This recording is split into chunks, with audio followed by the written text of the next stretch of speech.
Hello बच्चों, let's read the question. The question says the moment of inertia of a thin rod of length L about the perpendicular axis through its center is I. The moment of inertia of the square structure made by 4 such rods about a perpendicular axis to the plane and through the center will be. तो हमें यहाँ बोला गया है कि moment of inertia एक rod का जिसकी लेंथ L है तो उसका मोमेंट ऑफ इनर्शिया है I.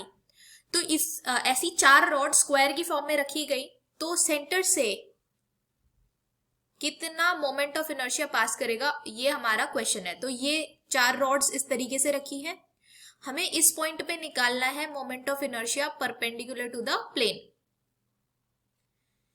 और एक रॉड के सेंटर पर परपेंडिकुलर एक्सिस पे जो मोमेंट ऑफ इनर्शिया है वो है I. तो यहां हम जो की कॉन्सेप्ट यूज करेंगे वो यूज करेंगे that moment of inertia for rod that is equals to 1/12 ml square. Centre यहां सेंटर पर and perpendicular to the plane तो यहां मोमेंट ऑफ इनर्शिया रॉड के लिए होता है ml²/12 और यहां हम जो सेकेंड की कॉन्सेप्ट यूज करेंगे वो यूज करेंगे parallel axis theorem. Parallel axis theorem में जो हम की कॉन्सेप्ट अप्लाई करेंगे तो पैरेलल एक्सिस थ्योरम होता है moment of inertia at centre of mass plus mx². x वो डिस्टेंस होगा जहां से हम मोमेंट ऑफ इनर्शिया कैलकुलेट करना चाह रहे हैं. सपोज ये जो एक रॉड है ये एक रॉड है यहाँ. इस रॉड के यहाँ सेंटर पे हमें मोमेंट ऑफ इनर्शिया गिवन है I और ये पूरा जो डिस्टेंस है ये हमें गिवन है L और हमें जो मोमेंट ऑफ इनर्शिया कैलकुलेट करना है वो करना है ये पॉइंट O पे. तो ये डिस्टेंस हो जाएगा L/2. तो यहां से जो x की वैल्यू आ जाएगी वो आ जाएगी L/2.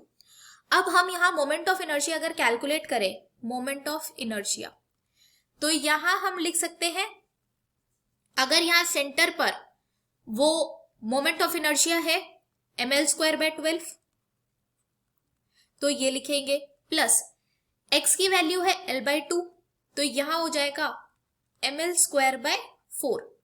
अब अगर हम इसे एक रॉड के लिए लिख रहे हैं तो यहां टोटल 4 रॉड्स हो जाएंगी तो इसे हम टोटली 4 से डिवाइड कर देंगे. अब अगर हम इसको सॉल्व करें तो ये हो जाएगा यहां ml²/3 प्लस ml². तो मोमेंट ऑफ इनर्शिया जो हमारा आ गया वो आ जाएगा 4 ml²/3. तो हमारा जो मोमेंट ऑफ इनर्शिया आया वो आया 4/3 ml² और एक रॉड के सेंटर पे परपेंडिकुलर एक्सिस पे जो मोमेंट ऑफ इनर्शिया गिवन था वो था I and which is equal to ml²/12. तो यहां से अगर हम ml² की वैल्यू कैलकुलेट करें तो वो आ जाएगा 12I.